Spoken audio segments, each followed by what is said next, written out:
good evening, listeners. Welcome to another wonderful week of Chia Use of Knowledge is Power. And we're going to get started on today's show because we have a wonderful topic. So I'm going to go right down my line. Hello, Paul. How are you? Oh, you're going to do me first this time? So. Last time, see, she usually go to you, Al. Right. I thought it was age before beauty, but that's all right. Women and children first. I will be putting my life raft on, and I will be putting my oxygen mask on. Well, and she hit you hard today. She will not get off the plane. That's all I'm saying. I'm fine. How are you? Today, I am doing wonderful. Al, how are you today? I am fantastic. Thank you. How are you today? I am doing great. I see you doing great. I am. I got to Don't encourage her.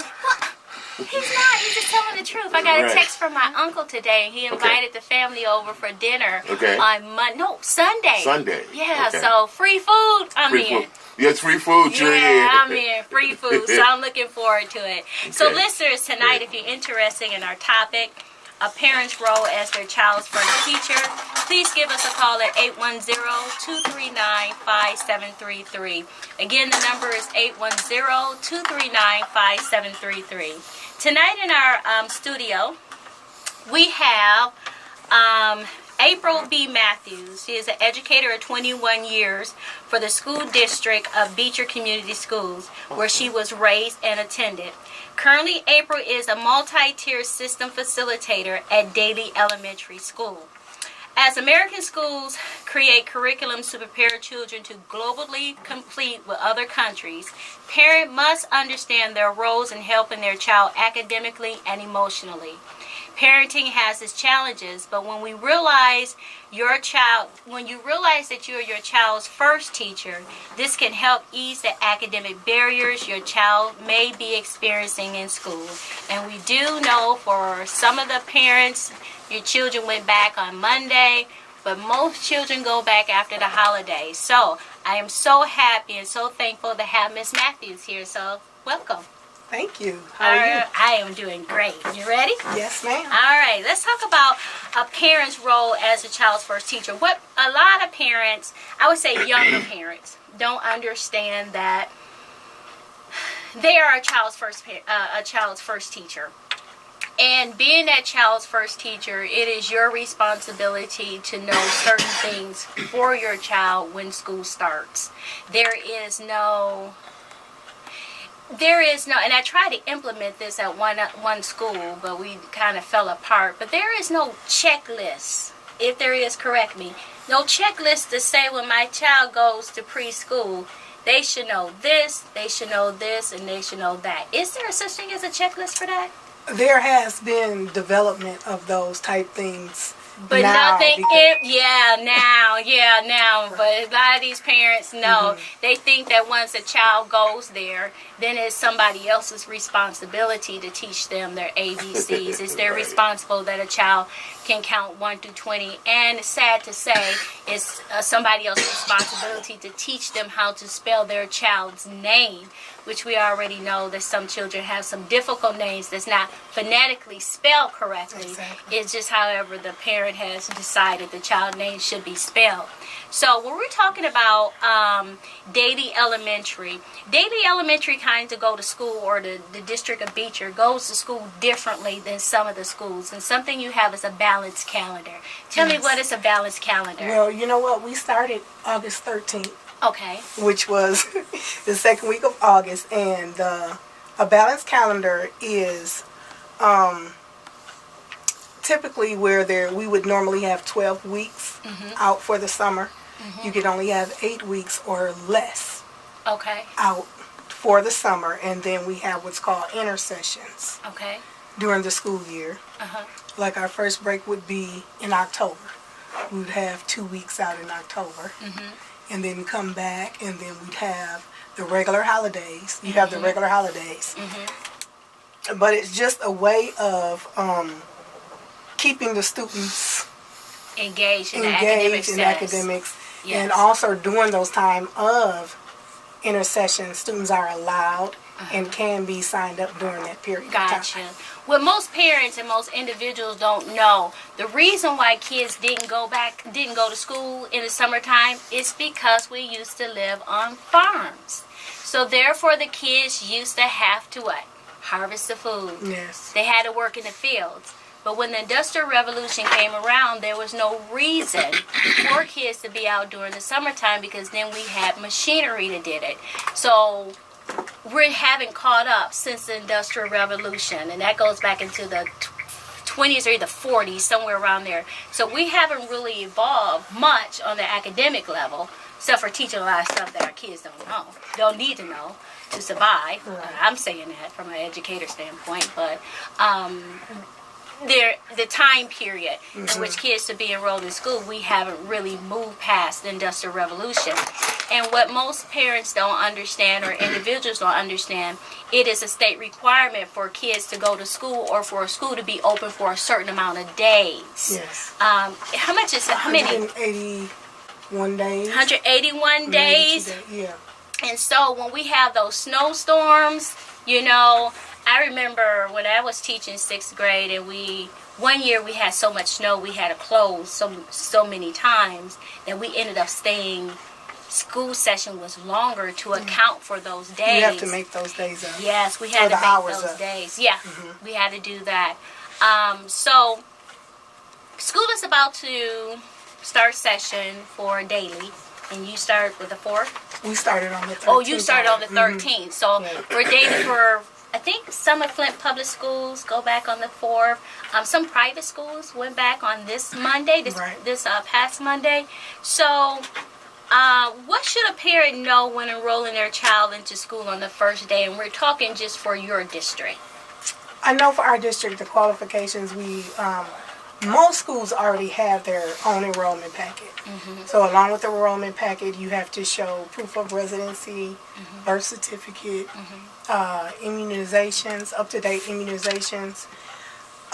Many of them are asking for emergency contacts. We have a lot of conflict with updating phone numbers and those type of things. Yeah. But let me ask you a question. If your child has been in the school district for 4 or 5 years, do they have to do an enrollment packet every single year? Not an enrollment packet, but we do give the students an updated registration sheet. Okay. So we can, because phone numbers change so often, addresses change so often, but every year we've started to have students to not re-enroll, but just re-register in a sense. Okay. Where we get the information. So that's something that is sent home with Yes, the kids? with the students. Okay. How often does that information come back like you would like for it to, if it's sent home by children opposed to parents coming up on the first day? A lot of times we have to offer incentives. Sometimes for them to come back to get them all. It's usually never 100%, where we get them.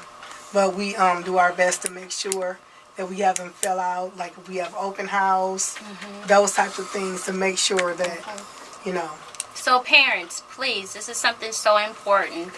I know when you put things in kids' backpacks, some parents don't check the backpack. So the parent's not made aware of that. But parents, please understand, when your child goes back to school on that first day, you need to be present, or you need to check your child. You really need to check your child backpack every single night if they have homework or not. Because I know as a teacher, I gave homework and they would go home and say they didn't have homework, but the parent didn't check the backpack. Because nowadays, and I know this has been a while because I've been teaching for 18 years, we used to get a form and have the parent sign off on the form, so we knew the parent knew that the child had homework and the child completed the homework. And I believe as a parent, when a child says I don't have homework, as me being my child's first teacher. There you go. Yes, you have homework. Go get a book. There you read go. It. And a lot of my, just like my 3rd grader now, he hasn't really had a lot of written work to bring home. 3rd week of school, okay, go read a book and we're going to discuss it. So I've been making sure that he reads his book, a book, or something every night. Yep, every single night. So parents, please, if your child has been in the school district for several years, the schools still need up-to-date information. Even if you've had the same phone number or the same address, they still need some up-to-date information, because I do know something that it needs to be updated are shots. Because I remember I was in the 12th grade, I was suspended from school because there was a shot that I didn't have on record. And at that time, we had a clinic there at Northwestern. And I don't know how in the world they went through my records and found out I didn't have this one shot, but I was suspended until I had that injection done.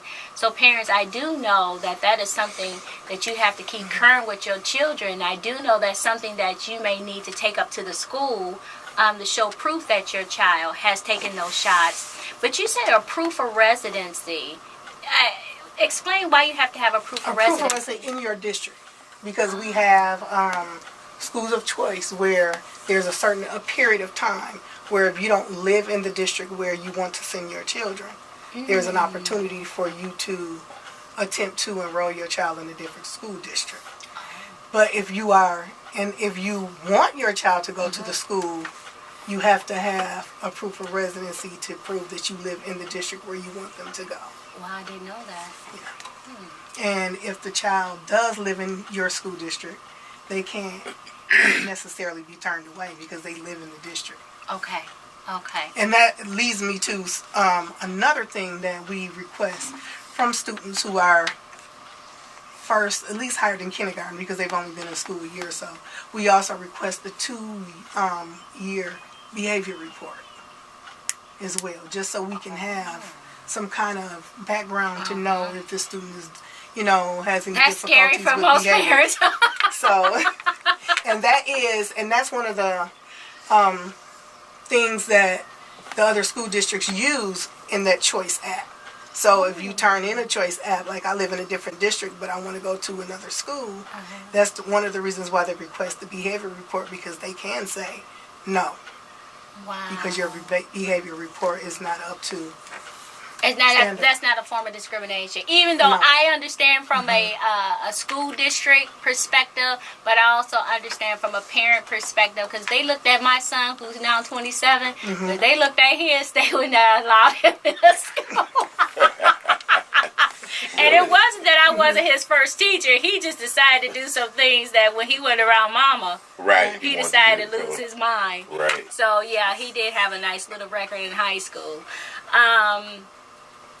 When we talk about parent participation, we do know in a lot of urban areas, and this is sad to say, and when, of course, people always think when we say urban, it always have to do with us being black. No, it's just an area.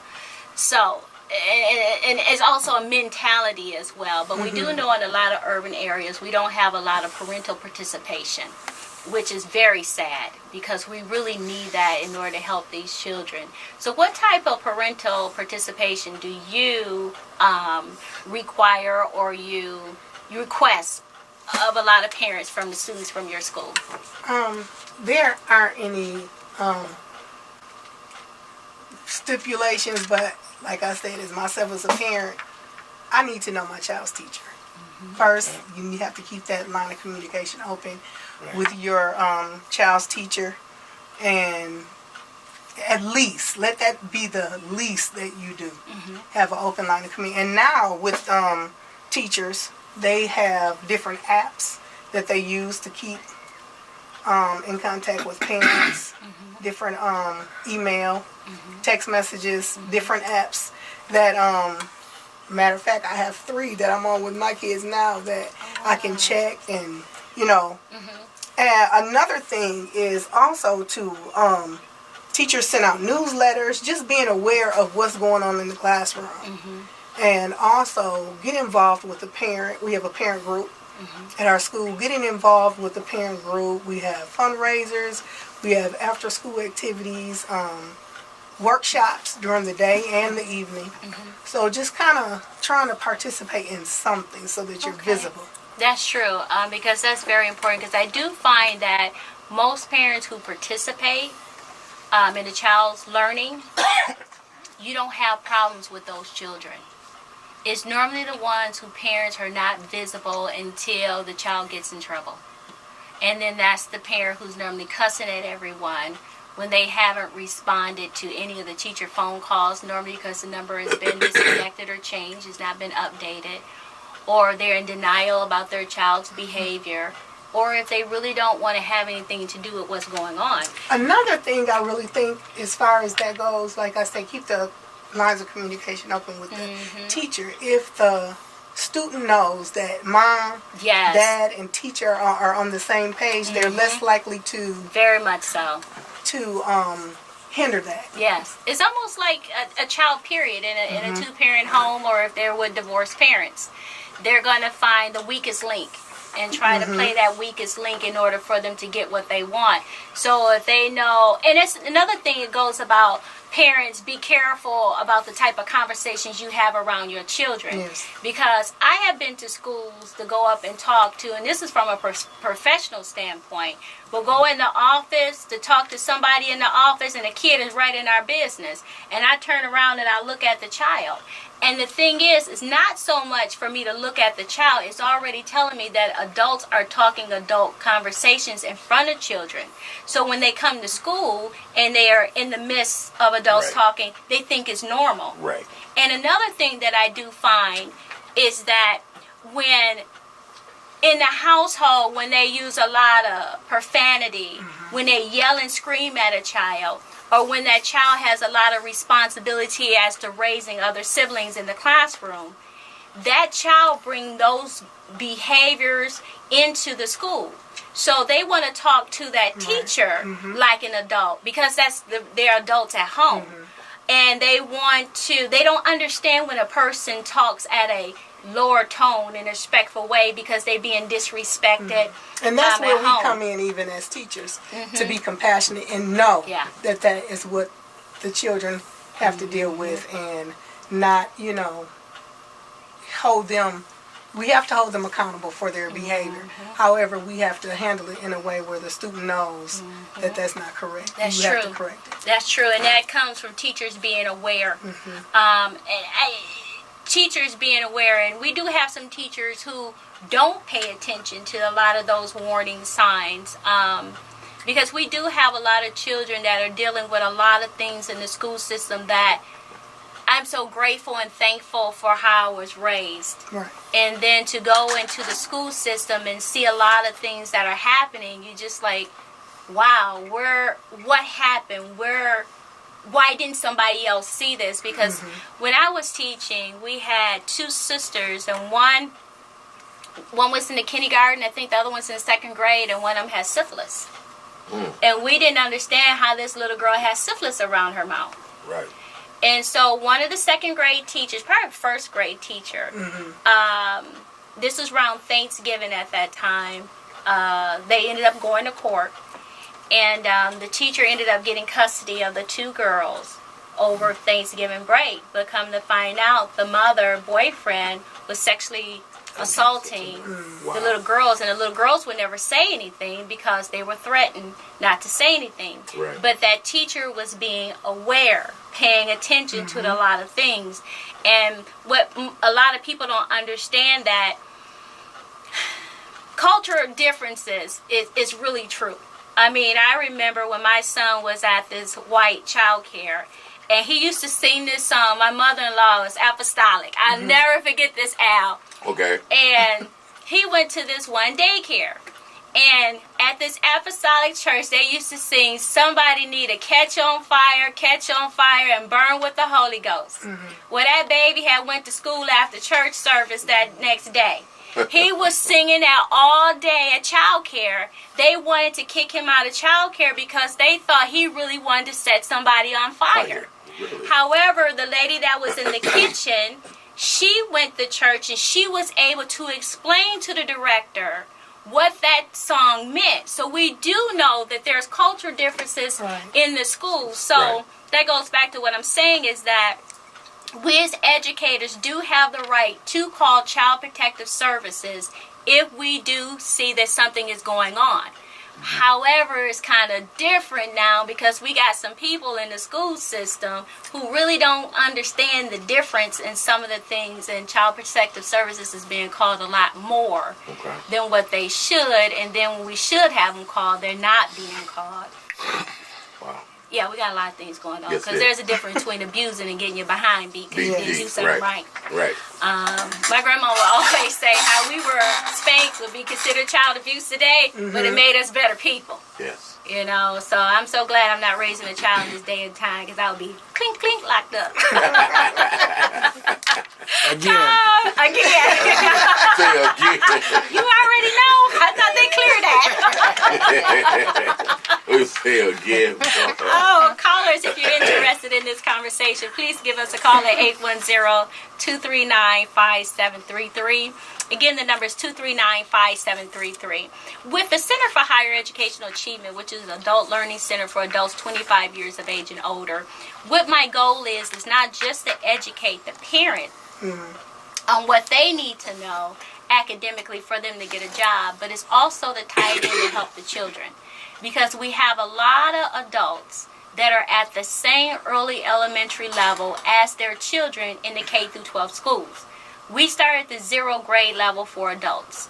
Majority of adults, I shouldn't say majority, there's a large population of adults in Genesee County that are reading, conducting math calculation, and language arts at the 0 through 4th grade level. So sometimes I believe from what I do from a professional standpoint is we have some of these kids that have behavior problems and not doing as well in school because their parents can't help them at home because they're at or either below the grade level that their child is in. So what level of involvement should a parent play when their child are having behavior problems in school? That was good. I moved out of there, wasn't it? I'm feeling good. I had some Coca-Cola. Okay. I'll make sure I said that Clear right. that up real quick. Our large Coke and no ice, if you know. Okay. I'm definitely going to go back to keeping that line of communication open with that teacher. Making sure that even if you have to set up meetings, it is a parent's right to be able to meet with the teacher during planning periods, after school, before school, about and it doesn't have to be any negative undertones or anything, just wanting to know what the expectations are of the student, the parent, and the teacher. True. We're all responsible. True. When we're dealing with that student.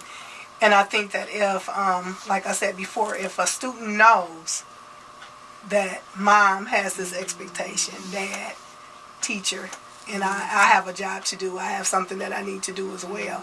And just setting up those meetings, and even if you have certain plans that you have, maybe behavior sheets or good notes sent home, just different things to make sure that the child knows that we value what you do in school. And if you have a relationship with the teacher and with the principal, the parents should feel comfortable to understand that they're not picking on your child. I know some parents say, well, you picking with my child. No, we're not picking with your child. This is what I want to really say to parents. Parents, your teacher is your child's babysitter. And I hate to call it's an educated babysitter. 5 days a week. For what? How many hours you go to school? 38 hours a week? How many hours? 6 hours, 6 or 7 hours a day. 6 or 7 hours a day, so that's 5 hours, so 30 hours, okay? Now, if you hire a babysitter to be in your home, you expect for that babysitter to take care of your child and do things. You don't go and cuss out that babysitter. It's the same identical thing in the school system. Right. And as that teacher, you have to build that relationship. You have to build that relationship. And so when you look at that as a person that is not only to educate your child, but that teacher protects your child, watch over your child 5 days a week, Totally 6 hours, totally responsible for your child. Build that relationship. Don't destroy that relationship. And a parent and the teacher isn't. We got some teachers that are some bad apples. I will say that one. That is true.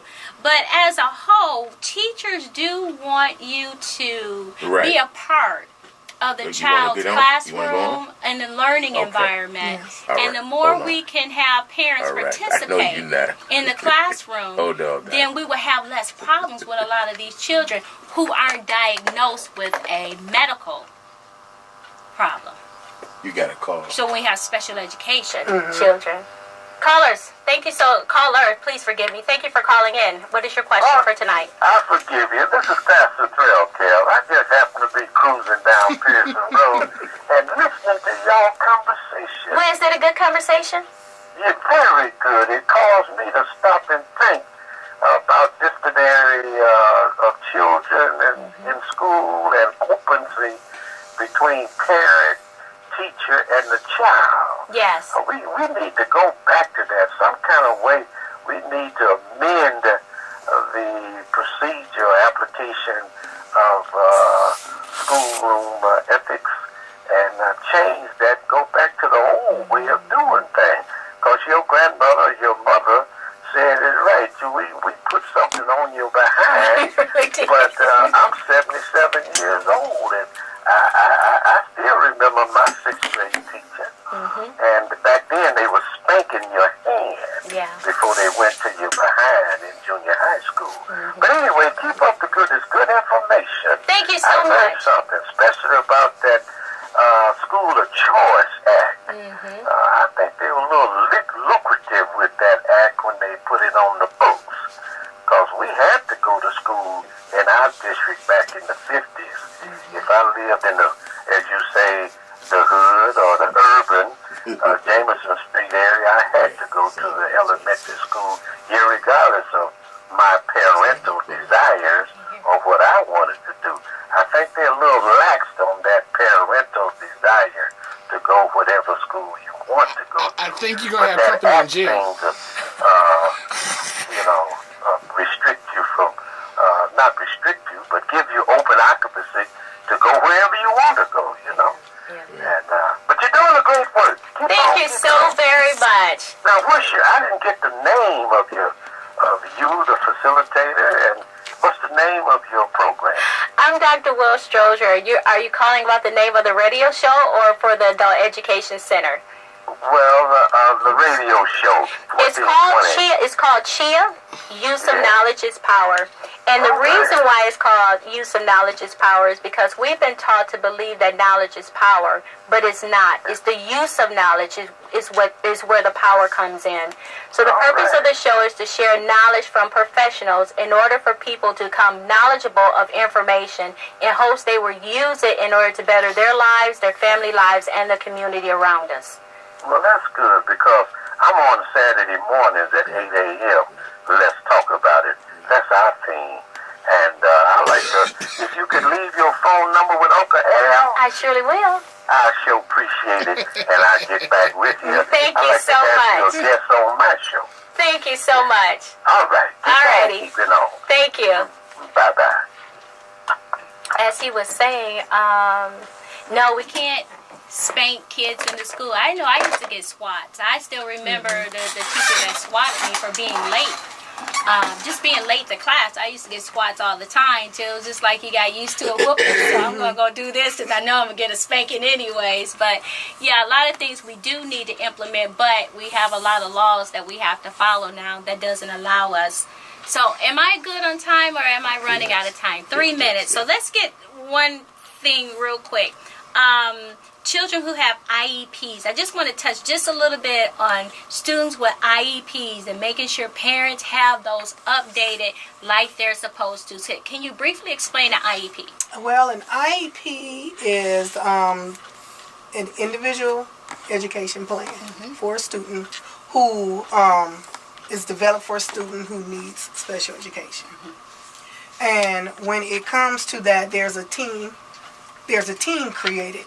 A team created along with the special needs teacher and whoever else is involved, and it has to be reviewed periodically. Okay. And I was reading an article about IEPs, and one of a major statement that it says that as a parent, you may not be an expert in special education, but you are an expert for your child. That is true. That is true. I hate they got to cut this short. I got a date open in I think October. I can put you back in that slot. October 30th, I got to open. So anyways, guest tonight was Miss April B. Matthews with Beecher Elementary, Dailey Elementary. So parents, if you have kids going back to school, please, I hope you will apply some of the knowledge that she's given us on tonight. And Al, I want to say happy holidays to you. Thank you. Thank you. Mr. Grounder, he is grounding again, everyone. Paul, happy holiday. Yay! Listeners, we will be back on next Wednesday. Thank you and have a great work week.